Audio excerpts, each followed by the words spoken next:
Networking essentials. What is it? Networking essentials. What is networking and why do you need it?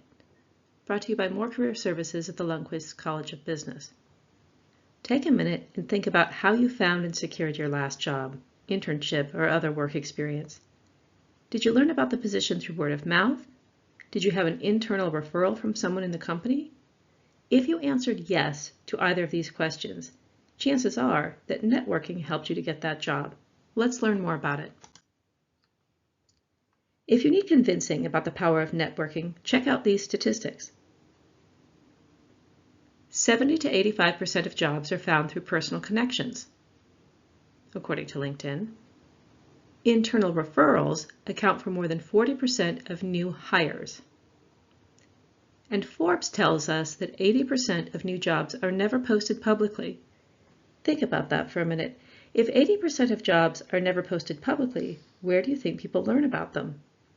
Networking can be a key piece in uncovering hidden job opportunities.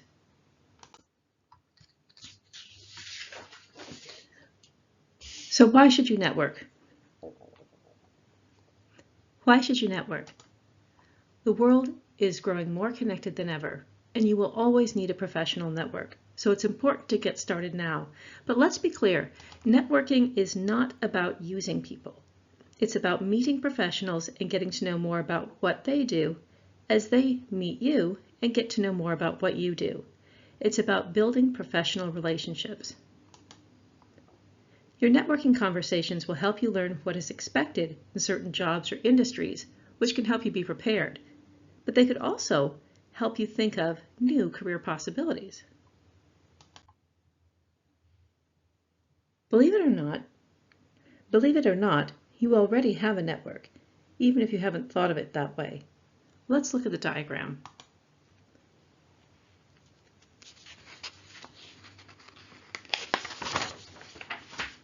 In the center circle are your mentors or board of advisors. These are the people you generally go to for regular life advice. Could be parents or friends, etc. The next ring out are advocates.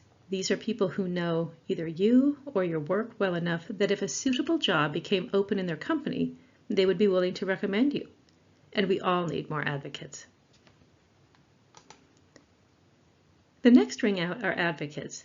These are people who know either you or your work well enough that if a suitable job became open in their company, they would be willing to recommend you. And we all need more advocates. In the outer ring are contacts. These are people you may have met very briefly. Perhaps you connected once on LinkedIn or heard them speak in one of your classes. They are distant professional acquaintances. Your job is to keep adding contacts to your network. Talk to people at networking events, in clubs, in class. Reach out on LinkedIn through the LinkedIn Alumni Search tool or on Lundquist Connect. Then work to turn your contacts into advocates by beginning to develop professional relationships through informational interviews, which are conversations with that professional, and by continuing to develop the relationship. You'll have more advocates in no time, and this will help your job search. You'll have more advocates in no time, and this will help your job search. Who should you connect with? We recommend beginning with a top companies list. Start by searching for companies where you might want to work someday and come up with 20 to 40 companies you're curious about. Then, take that list and search for alumni who work at these companies using the Alumni Search tool on LinkedIn. You may also join Lundquist Connect to connect with U of O alums on topics related to job function, industry, and so on. How do you reach out? There are a lot of different ways. You could reach out on LinkedIn, you could reach out on Lundquist Connect, you could send an email, and don't forget about networking events. Check out webinars or events hosted by Mohr Career Services and individual companies. You can find them on our website, mohr.uoregon.edu.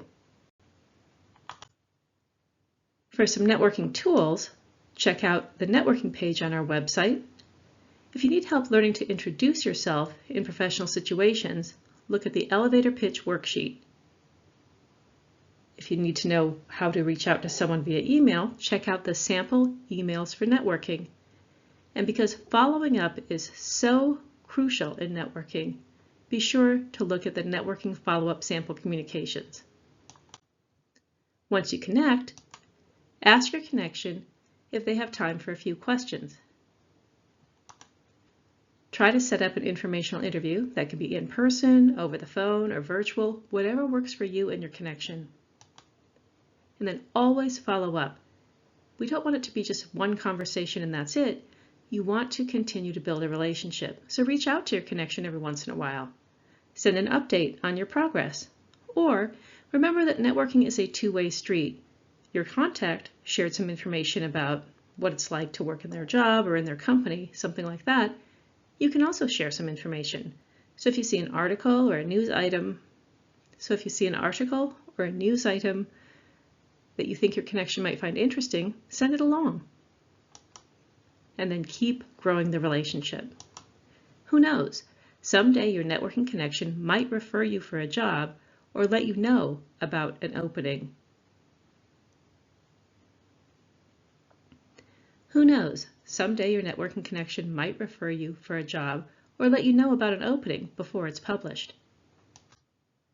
For further career support, make an appointment with a career advisor through our website, and also check out our website mohr.uoregon.edu for more career resources, including content and videos on informational interviews, which are a key piece of networking.